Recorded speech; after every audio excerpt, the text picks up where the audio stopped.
Hi, I'm Chef Ben. Welcome here to the Chef School at Buehler's Fresh Foods. Today, I am really excited. We're gonna be working with one of my favorite cuts of steak, the porterhouse. Got the strip steak and the tenderloin all rolled into one.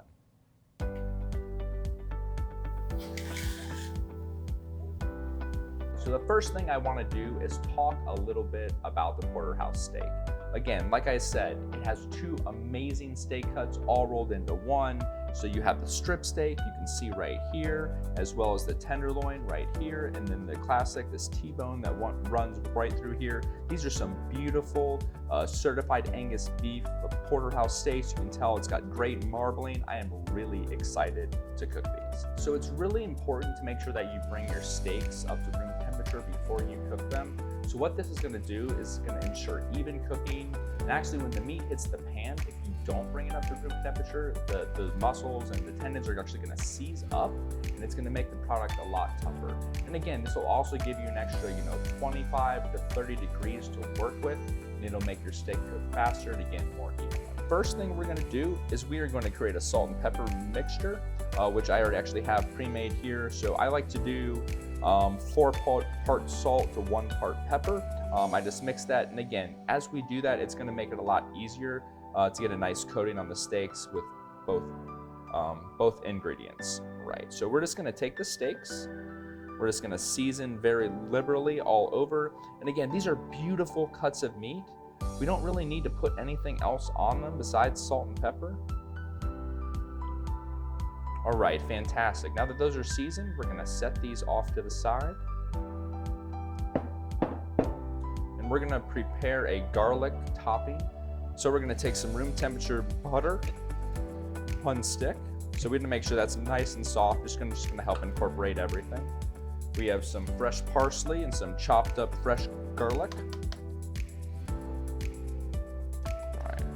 We have a little bit here of dried thyme. Then just a little bit of salt and pepper. So again, super simple and easy. We're just gonna incorporate that and mix that together, set that off to the side. So we're gonna start by placing a cast iron or a saute pan onto medium heat. And then we're just gonna wait for that to get nice and hot. You can see there's kind of some smoke coming off of it. I'm gonna add a liberal amount of butter to the pan. Swirl that around.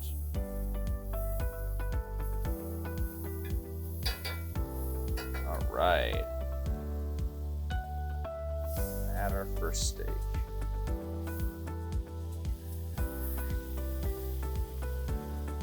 Beautiful.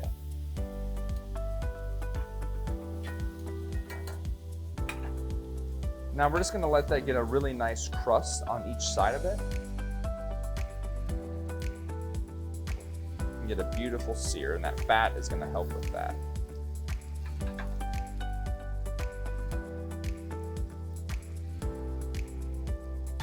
So you have some options here as far as cooking it. You can do it completely in the cast iron, or your saute pan, or if if you like your steak a little bit more on the medium well side, well done, you can also get that nice crust and sear on each side, and then you can move it onto a sheet pan or a baking pan and place that in the oven to achieve the internal temperature that you're looking for. So as well, I want to talk a little bit about internal cooking temperatures. So for rare, you're going to shoot for around 125 degrees. Medium rare is around 135.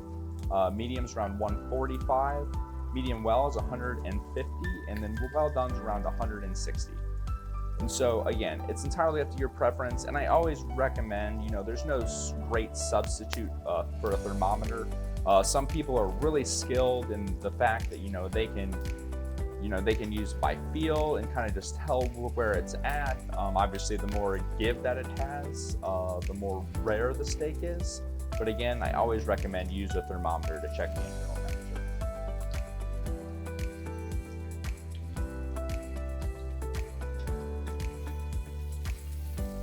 All right, so you can see we have this beautiful golden brown color. I'm gonna let it go just a little bit longer, try to get a little more color in the middle there. But I just wanted to show you how that beautiful texture and color, that sear, that crust the steak is starting to get. All right, Got that beautiful golden brown color. Flip our gorgeous steak there, and we're gonna repeat that on the next side. And again, as you can tell that we let our steaks come to room temperature before. You can see it's a nice even cook on it. You know, it's not all curled up and everything like that. And that's exactly what you're looking for.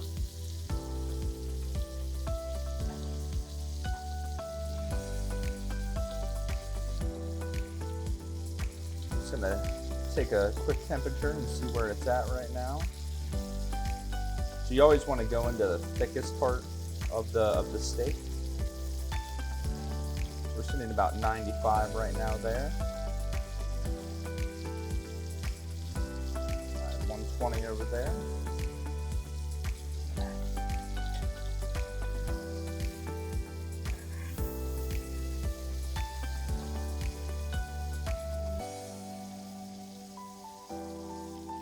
All right, perfect.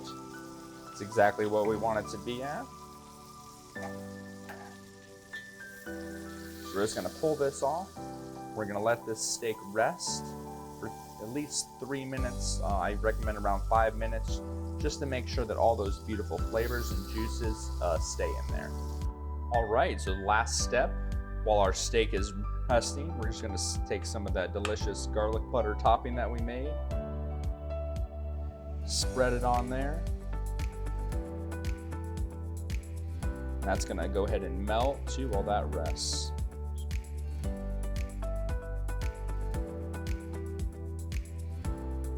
Beautiful.